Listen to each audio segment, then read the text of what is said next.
Bersama kami di Skokbox CNBC Indonesia dan masih bersama kami di studio CNBC Indonesia Direktur Utama Pupuk Indonesia Bakir Pasaman. Pak Bakir, kita lanjutkan kembali diskusi kita. Tadi sudah padat begitu ya terkait dengan seperti apa kerjasama yang dilakukan oleh Pupuk Indonesia untuk mengembangkan amonia sebagai sumber energi begitu. Nah, tapi mungkin kita bisa berbicara juga tadi terkait dengan kerjasama yang dilakukan dengan Pertamina. Tentu tidak hanya sebagai off-taker ya untuk Pertamina sendiri, karena Pertamina juga kita ketahui memiliki perusahaan-perusahaan yang bergerak di energi yang baru terbarukan untuk sebagai sumber energi sendiri begitu. Nah, ini seperti apa, Pak? Ya, kita sebenarnya punya MOU dengan Pertamina Power ya. Jadi bahwa mereka akan menghasilkan geothermal. Nah, kita inginnya nanti Pertamina Power itu menghasilkan dengan unsur geothermalnya tadi, kita menghasilkan hidrogen, green hidrogen. Nah, kemudian kalau sudah ada hidrogen, kita coba masukkan hidrogen yang sudah green tadi ke amoniak converter ataupun amoniak synloop yang ada di fasilitasnya Pupuk Indonesia, sehingga bisa menghasilkan green amoniak. Kita nggak usah bangun pabrik amoniak baru, tapi hidrogen kan pasti jumlahnya masih kecil-kecil nih. Ya, kita tinggal introduce ke dalam synloopnya amoniak untuk menghasilkan amoniak, green amoniak. Ini jadi salah satu kerjasama yang mungkin sinergi sangat baik antara Pertamina dengan untuk langkah awal. Langkah ke depannya kita bangun pabrik yang besar. Iya, betul. Karena kan semuanya harus kita research dulu. Ekonomiknya kita harus hitung dan lain-lain gitu. Nah, berbicara terkait riset ini juga kan sudah dilakukan dengan kerjasama juga dengan pihak-pihak lain. Tadi sudah di-mention juga dengan sejumlah perusahaan dari Jepang begitu untuk tadi riset dan juga feasibility study. Kedepannya Pak, setelah nanti mungkin update-nya dulu dari sejauh ini untuk feasibility study-nya seperti apa, risetnya seperti apa, dan mungkin kedepannya ketika nanti sudah hasil risetnya juga sudah cukup begitu ya, sudah bisa dilakukan, apa yang akan dilakukan dengan perusahaan ini? Kalau misalnya dengan Inpex, FS-nya kami sudah selesai. Jadi tinggal nunggu, mudah-mudahan kalau gasnya available ya kita bisa mulai bikin, artinya ke tahap yang lebih ke depan lagi. Dengan Toyo kita untuk sekarang lagi masih tahap FS karena mereka dapat dana fund untuk pengembangan green ini, green pilot plan yang akan ini memang harus didahului oleh FS dulu. Tapi ini akan mudah-mudahan tahun ini juga selesai. Dengan Mitsui dan Mitsubishi juga kita terus FS, artinya nanti kalau ada gas available kita langsung bisa jalan gitu. Jadi artinya semuanya juga berjalan. Dengan Pertamina tentunya kita, kalau Pertamina dan PLN ini adalah partner, jadi mudah lah nanti kita untuk contribution ya. Mereka pun nanti akan sharing ke kita sama aja. Tapi apakah mungkin juga nanti in the future begitu Pak, perusahaan ini juga akan menjadi off-taker tentunya? Ya, otomatis mereka selain sebagai investor juga sebagai off-taker. Karena sebenarnya kayak di Jepang itu kan sebenarnya yang nanti konsumsi amoniak, green amoniak ataupun blue amoniak ini adalah perusahaan-perusahaan seperti PLN-nya Jepang atau perusahaan-perusahaan kapal Jepang. Baik. Nah, berbicara terkait dengan industri cluster begitu ya Pak ya, untuk green industry sendiri. Mungkin bisa dijelaskan lagi Pak kepada pemirsa CNBC Indonesia sebetulnya seperti apa sih gitu. Karena tadi sempat dijelaskan sedikit tapi mungkin lebih rinci lagi. Green energy ini sudah dicanangkan oleh Kementerian. Ini Pak Erik, Pak Wamen, Pak Hala juga sangat intens sekali pengembangan green cluster. Nah, kebetulan kan kalau di Aceh itu sangat cocok juga karena ada banyak juga ini depleted oil, gas wells dan lain-lain yang sudah tidak terpakai. Tadi kan kalau misalnya kita membangun pabrik amoniak baru kan, CO2-nya kan harus diinjeksikan. Supaya lebih efisien mungkin kan kita bisa menggunakan sumur-sumur gas bekas ataupun minyak bekas yang ada. Itu kan biayanya akan lebih murah sekalian.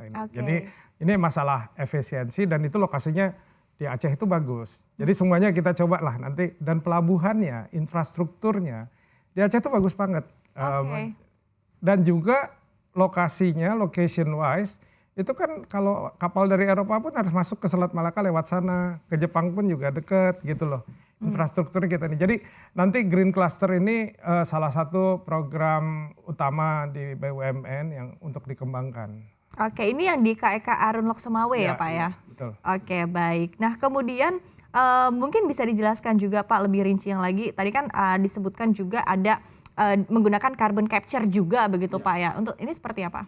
Ya, carbon capture ini kan sebenarnya menangkap CO2 yang terbuang dari pabrik amoniak, itu kan harus dikembalikan ke perut bumi Ya.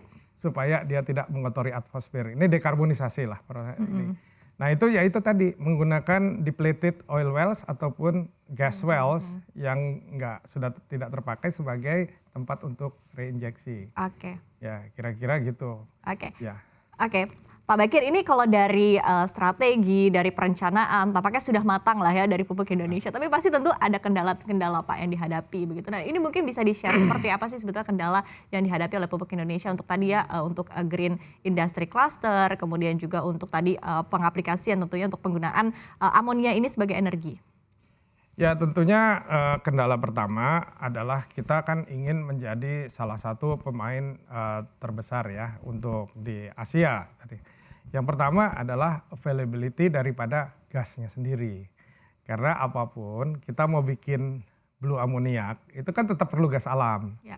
Nah ini gas alam ini kalau bisa dialokasikan untuk kami, untuk pabrik pupuk, kemudian kami membangun pabrik amoniak, blue amoniak, nah itu artinya sangat membantu dengan tentunya dengan harga yang kompetitif karena ini adalah biasanya grassroots investment. Tapi saya rasa Kementerian SDM sangat care terhadap ini. Kami selalu diberikan alokasi untuk ini. Dan saya rasa untuk pembangunan pabrik amoniak dalam skala banyak seperti ini itu memerlukan modal. Ya. Nggak mungkin Pupuk Indonesia menanggung sendiri modal ini. Tentunya kami akan bermitra baik dengan lokal maupun dengan asing sebagaimana yang sudah dijajaki agar kedepannya kita tidak tertinggal, jangan sampai kita menjadi ini amoniak sebagai fuel. Amoniak ini unik, amoniak bisa sebagai fuel langsung nantinya ataupun dia sebagai pengangkut daripada hidrogen.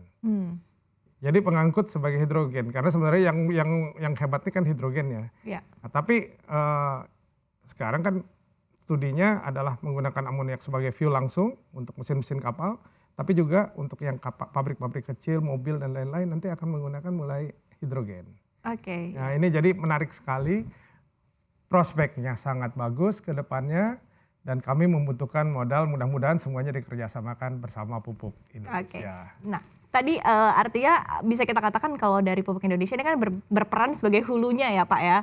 Nah untuk mungkin kesiapan dari skala dari sisi hilir ya, dari sisi para penggunanya, distribusinya juga seperti apa Pak untuk nanti tiba ataupun juga bisa digunakan oleh end user. Kalau mengangkut amoniak itu adalah hal yang sangat biasa sekarang karena kan kami juga sudah jualan tadi sekitar 1 juta ton ekspor untuk kemana-mana worldwide. Kita kapal amoniak tersedia banyak. Kemudian tangki amoniak kami punya. Tangki receiving di sana biasanya klien punya ataupun end user punya. Jadi pengangkutan amoniak sampai ke hilir ini hal yang biasa dan handlingnya pun sudah sangat biasa. Dan kalau ada kebocoran ini kan smellingnya kelihatan. Kalau amoniak kan dia punya bau yang khusus ya. Tajam baunya. Jadi ini bagus ya. Jadi artinya semuanya untuk handling dan lain-lain ini hal yang sangat umum dan sudah banyak sekali yang paham mengenai handling amoniak di dunia ini. Jadi bukan merupakan satu hal yang rumit gitu. Oke. Inilah keuntungan amoniak sebenarnya. Oke, baik. Ini mungkin pertanyaan terakhir Pak Bakir, target-target ataupun juga harapan yang ingin dicapai oleh Pupuk Indonesia untuk tentunya untuk melancarkan ya strategi-strategi dan juga rencana yang sudah terpikirkan ini seperti apa? Ya pokoknya gini, kami harus menjalankan apa yang diarahkan oleh Kementerian BUMN. Kami kalau secara tadi persyaratan bahwa kami harus minimal 1,5 juta ton di tahun 2030 melakukan dekarbonisasi ekuivalen 1,5 juta ton ekuivalen CO2 ya dan 5 juta ton di tahun 2050 ya ini harus dipenuhi lah oleh Pupuk Indonesia sehingga apapun yang ditargetkan oleh pemerintah dalam hal ini Pak Menteri bersama Pak Wamen ini dapat dipenuhi Ya sehingga apa yang sudah digariskan oleh pemerintah itu bisa kita jalankan nanti. Oke, baik. Semoga bisa terpenuhi ya Pak ya target-targetnya dan bahkan Insya Allah, sebetulnya targetnya lebih tinggi dibandingkan target dari pemerintah ya Pak ya. Ya kalau bikin target emang harus lebih tinggi. Oke. Jadi kalau ada fail dikit masih nyampe. Oke, siap. Baik, diskusi yang sangat menarik. Terima kasih sekali Pak Bakir telah langsung hadir Ya, di terima studio kasih. CNBC Indonesia. Kita harapkan sekali lagi juga ya agar nanti untuk transisi energi ini juga bisa berjalan dengan lancar, tentunya didukung oleh Pupuk Indonesia. Terima kasih sekali. Makasih Mbak Selamat Iva. pagi, Makasih. Pak Bakir. Ya, terima kasih Pak Bakir. Sekali lagi demikian perbincangan kami bersama dengan Bapak Bakir Pasaman selaku Direktur Utama dari Pupuk Indonesia.